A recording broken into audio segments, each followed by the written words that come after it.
True lovers, why does it take so long to find a soulmate? Like, I've had Amazon packages delivered faster than my twin flame is manifesting. At this rate, I think my soulmate still buffering in a past life. Hi, I'm Haim with Be Love Media. And today we'll chat about the juncture between the wisdom of the Tao Te Ching, verse 30, and your love life. I'm passionate about bringing ancient truths into modern hearts, especially the wildly chaotic, gloriously messy journey of finding someone to share your soul snacks with. And if you stick around till the end of this video, I'll share with you the ultimate affirmation to attract your ultimate soulmate. A love so true, it might just make you delete your dating apps. And before we dive in, true lovers, take a moment to like, subscribe, and hit that bell like it's your karmic calling. Your energy feeds this sacred little corner of the internet. I have been through the ultimate long detour, painful journey of trying to find the right relationship, a healthy relationship. Forget about true love, just a healthy one. And I found myself at the age of nearly 50, several years ago, right before the pandemic of 2020 erupted, at a crossroad. I looked back and I saw 3 failed marriages. I was about to become divorced for the 3rd time, and I wasn't a Beverly Hills celebrity, a Hollywood persona.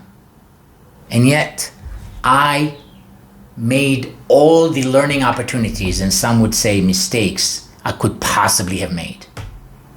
It was relationship after relationship with anger, resentment, lots of good intentions, and yet all the wrong notions that led each and every one of those relationships to eventually fall apart with a lot of pain and heartache for both sides. Yes, I got an incredible child out of it, the apple of my eye. That was a gift that I will always cherish.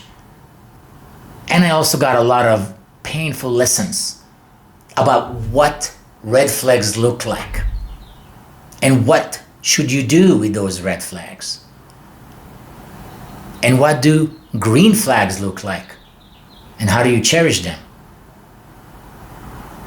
And it wasn't until end of 2019, beginning of 2020, when I stumbled upon the wisdom of the Tao Te Ching, a 2,600-year-old Chinese scripture written by Lao Tzu from ancient China, from the period of the warring states of ancient China, that I realized, oh my goodness, I saw it for what it was, kind of like a roadmap to lead one to make better decisions, romantically speaking, to create healthier relationships with solid foundation. And I said to myself back then, what if I took those 81 verses, squeeze as much wisdom juice as I can out of it, and apply it to my life and make romantic choices as I became single again, and I started dating women.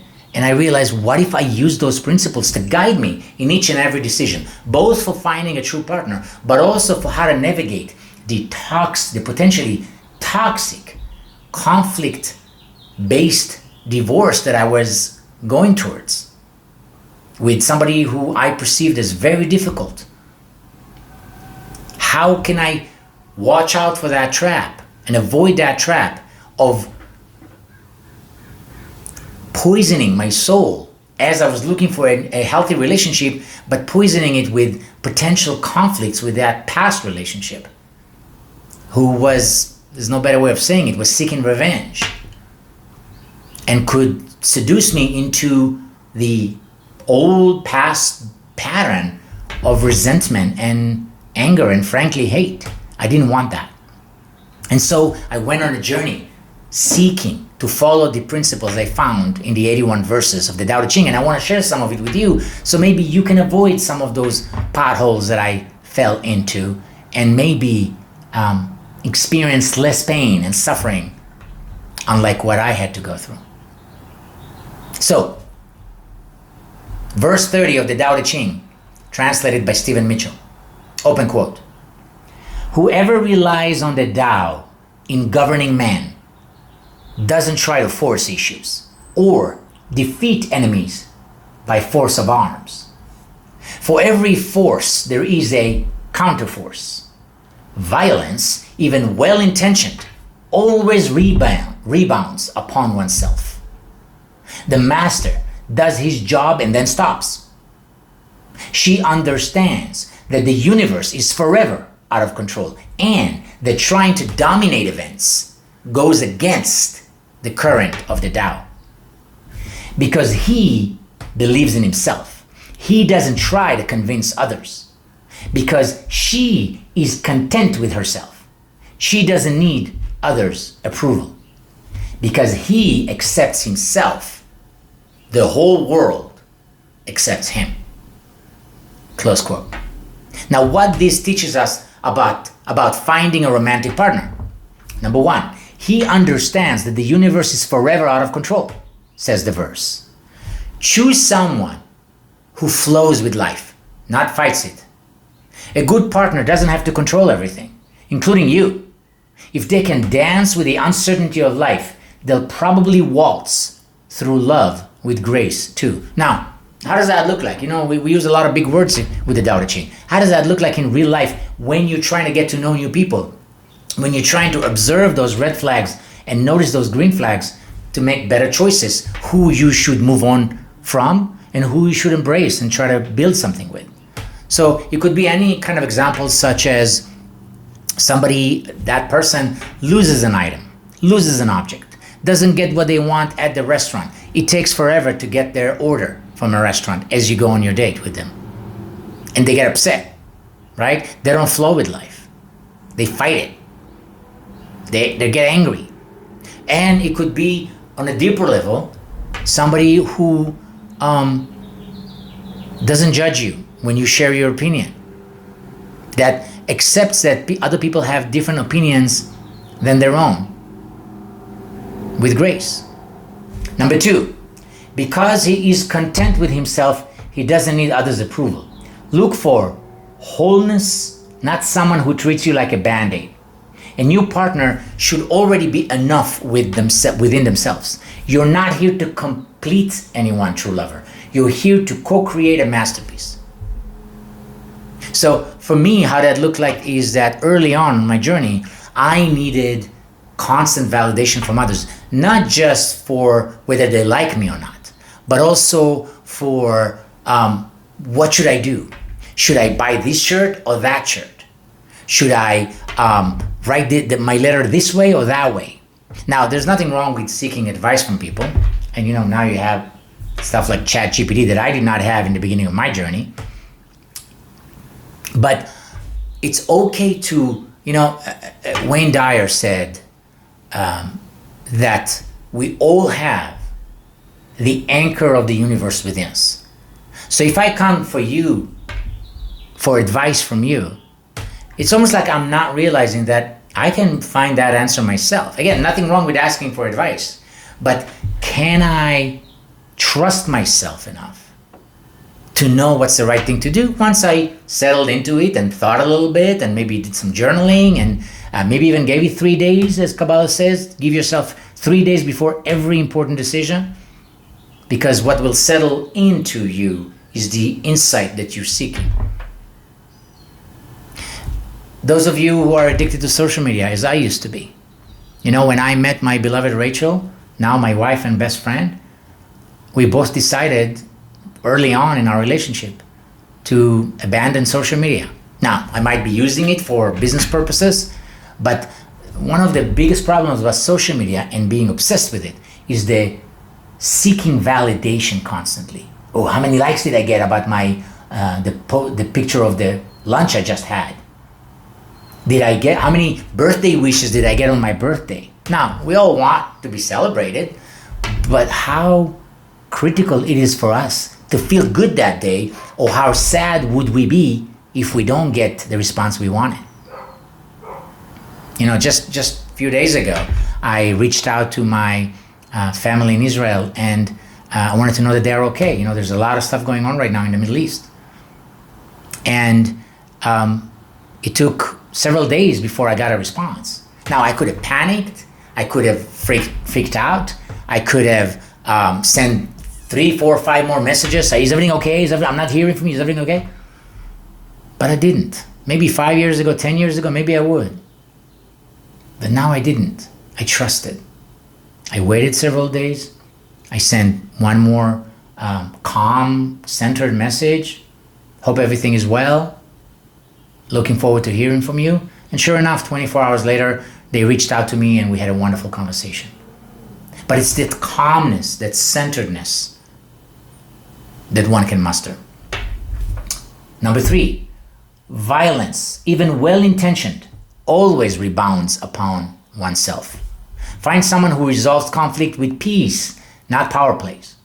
Romantic love thrives in softness and understanding, not emotional arm wrestling or silent treatments. Choose kindness over chaos every time.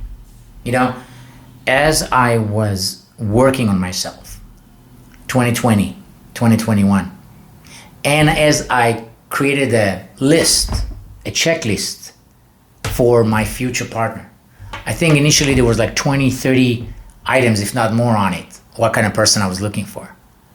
And then I sat with it after a while and I said to myself, what if I can only ask for one quality from my future partner? What is the most important thing? And I did some work on that for several days or maybe several weeks. And it dawned on me that the most important thing that I need in a partner, and sure enough, in myself, before I can expect it from anybody else, is kindness. Now, yeah, I should be attracted to that person. They should be attracted to me. There's certain thing in romance that are a given, you know, passion, sexual attraction, a physical attraction. That's fine. That should be there always. However, if I'm only guided by that and I am blinded by how charming they are and failing to notice their toxic sarcasm or how they treat the waiter or how they treat the waiter when they spill the soup on them or the coffee, or when they're late with their order. If I fail to notice that, one day I will be that waiter, right? I will be in a relationship with them maybe, and they will treat me like that. So we're looking for somebody who's gentle, who's kind, who's peaceful, and not somebody who is abrasive and always looking for fights, no matter how charming they are. So, true lovers, 10 affirmations to declare, I am love. Feel free to join me in uttering those affirmations. I am love in its purest form. I radiate divine love and attract it in return. I am already whole and open to sacred partnership. Love flows to me and through me with ease. I embody the gentle power of the Tao. I trust the universe to bring the right soul at the right time. My heart is open. My soul is ready. I deserve a love that honors my spirit. I magnetize true love by being my authentic self. I am love. I give love. I receive love. True lovers, if you got something valuable today, if your heart feels a little lighter or your soul just did a somersault, do us a cosmic favor. Like, comment, share this with a fellow soulmate seeker, and subscribe to Be Love Media. Let's grow this conscious community one hilarious, heart-expanding episode at a time. Remember, you are not looking for the one. You are the one. The rest, just divine timing. Peace, love, and synchronized heartbeats. See you next time.